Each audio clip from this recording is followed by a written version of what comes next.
Today we're talking about the new Netflix series, Tribes of Europa, so let's get started. Welcome, movie watchers. Thank you guys for stopping by my channel. If you guys are new to my channel, make sure you hit that subscribe button down below and click that notification for more up and coming videos. In 2070, three siblings set out to change the fate of Europe after a global catastrophe fractures it into countless microstates fighting for dominance. Question of the video: what is your favorite dystopian movie or series? Find out my answer in the comment section down below. This is a new Netflix series coming from Germany that follows three siblings in 2070. After a mysterious global disaster, several tribes have emerged, waging war against each other. The three siblings are part of the Origine tribe, who live in peace and harmony. Also within the series is several different tribes of the Crows, the Crimson, and the Atlanteans. I found similarities between this series and movies like The Hunger Games, or even series like Game of Thrones. There's many different tribes within here. Everybody's trying to fight for this one object that one of the siblings has.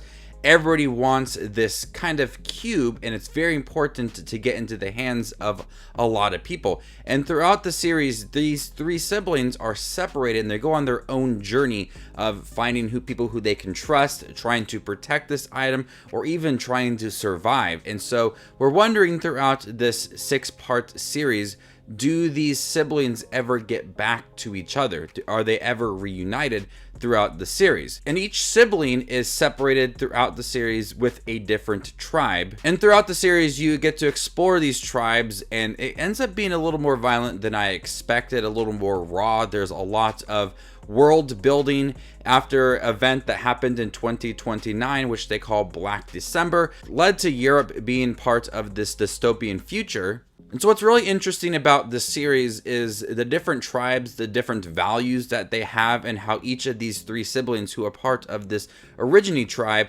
how they live in this peaceful state of mind, now are parts of this other tribe and trying to protect themselves and trying to reunite with their siblings, and how it is vastly different from what they know. This series is filmed really well. There is some questionable CGI throughout, and it has a bit of a smaller budget compared to, your average kind of Netflix series. But what it does well is track a lot of these action scenes fairly well. In the first episode, the three siblings are out in the woods hunting when an aircraft comes crashing down near them. They go to see what it is, and they find an empty aircraft with no pilot. The youngest sibling finds a metal cube on the ground and takes it with him. The siblings eventually find the wounded pilot and take him back to their tribe. He is an Atlantean, an advanced tribe. The Origines are eventually attacked by the Crows, who are looking for this Atlantean cube. And that's where a lot of the great action scenes are filmed, and ends up being pretty violent within the first episode. But from there, with introducing the Crimson and the Origines and the Crows and the Atlanteans and all these new characters, the series does get pretty convoluted throughout. It's hard to follow all these different characters, their situations, their beliefs, all these tribes. But I do like the world building within here and what it did try to offer. I think it could have expanded a few more episodes, because certain episodes in the beginning seemed to have a really fast pace for it, and it was hard to adjust to these new tribes, these new characters, get on board with their values and their status. With only 6 episodes that try to do it in a quick manner, I think if we had maybe 8-10 episodes, you could really slow down and focus a lot on an individual tribe, rather than bouncing back between different storylines and so quickly. And this is something I really did find interesting, and I really liked the end, and it did leave on a cliffhanger, which could lead to a second season. But you are given enough time to understand the three siblings and how they want to reunite with their brother or sister. And the show does a great job of showing that this world is part, and they do a great job of showcasing the different styles of costumes for these different tribes and their values and how violent they can be. So Tribes of Europa does have some potential.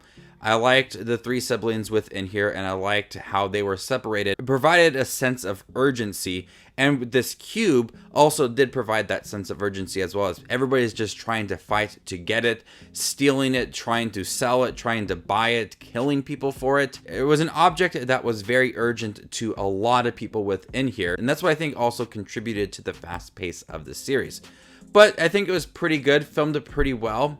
6 episodes. It's pretty quick to get through. I think I would have liked just a couple more episodes to really slow it down, flesh out these characters. I think it would have made it more impactful.